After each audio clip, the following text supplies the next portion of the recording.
श्रीमन्नारायण नारायण हरि हरि ओम। श्रीमन्नारायण नारायण हरि हरि ओम। श्रीमन्नारायण नारायण हरि हरि ओम। तो एक दिन घटना घटी, सती माता निकल के भागने लगी। तो शंकर भगवान बोले अब क्या? तो उन्होंने नंदी को बोला कि भाई इसको छोड़ के आओ। तो श्रृंगार का सामान दे दिया, गेंद खेला करती थी वो दे दिया भगवान ने। शंख बजाने का उनको शौक था, शंख को भी भेज दिया और एक फूल भी दे दिया कि हमारी शुभेच्छा है, जाओ। जब पति रोके, पत्नी न रुके तो समझ लो यहाँ कुछ दुर्घटना या घटना घटने वाली है। तो नंदी उनको बैठा करके सारे अपने मित्र मंडली के साथ धूमधाम से लेके गए। शंकर भगवान की जय हो, शंकर भगवान की जय, ऐसा कहते हुए दक्ष के यज्ञशाला में पहुँचे। देखे दक्ष कई लोगों के साथ बैठ करके स्वाहा स्वाहा कर रहे थे। तो सती जा करके अपने पिता को देख करके प्रणाम किया, पिताजी प्रणाम। तो वो देखा अनदेखा कर दिए। तो सती को लगा कि इनका ध्यान मुझ पर नहीं है।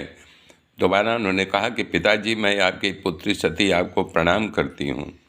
फिर भी उन्होंने देखा अनदेखा करके कर दिया।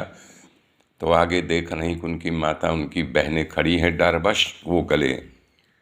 एक प्रेम तो था अंदर लेकिन डरी हुई थी। दक्ष उनको आमंत्रण नहीं दिए हैं और अकेले आई है कि भूतड़ा भी आया है। महादेव को भूत समझते थे क्योंकि वो सब राख लगाया करते थे, शव का भस्म लगाया करते थे, नरमुंड पहने रहते थे, गले में सांप भी रहता था, इसलिए भूतड़ा बोलते थे। बहनें भी गले मिल करके हट गई।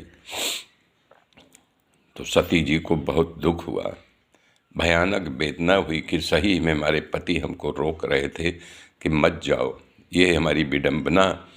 तो देखे जहाँ यज्ञशाला में सबका आसन लगा हुआ था, ब्रह्मा का, विष्णु का, लेकिन भगवान का नहीं कि वहाँ नहीं रखा था।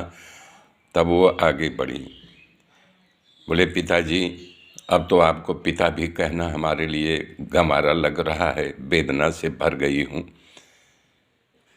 कि मैं तो आपकी पुत्री, आपके खून से बनी हूँ, लेकिन आज ही आपके सामने मैं आत्म विलोप कर ले रही हूँ।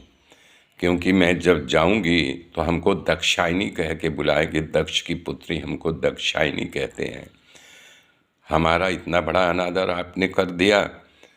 सुन लीजिए, सारे लोगों को कह रही हूँ कि मैं अभी इसी यज्ञ मंडप में अपने आत्मलोप कर लूँगी, आत्मदाह कर दूँगी, आपका यज्ञ ध्वंस कर दूँगी। और देखते देखते वो योग आसन लगा करके बैठ गई। दाहिने अंगूठे से अग्नि निकली और भस्म हो गई, हाहाकार मच गया। तो उनके गण जो गए थे नंदी आदि, वहाँ उपद्रव मचाना शुरू कर दिए, मार काट शुरू हो गई।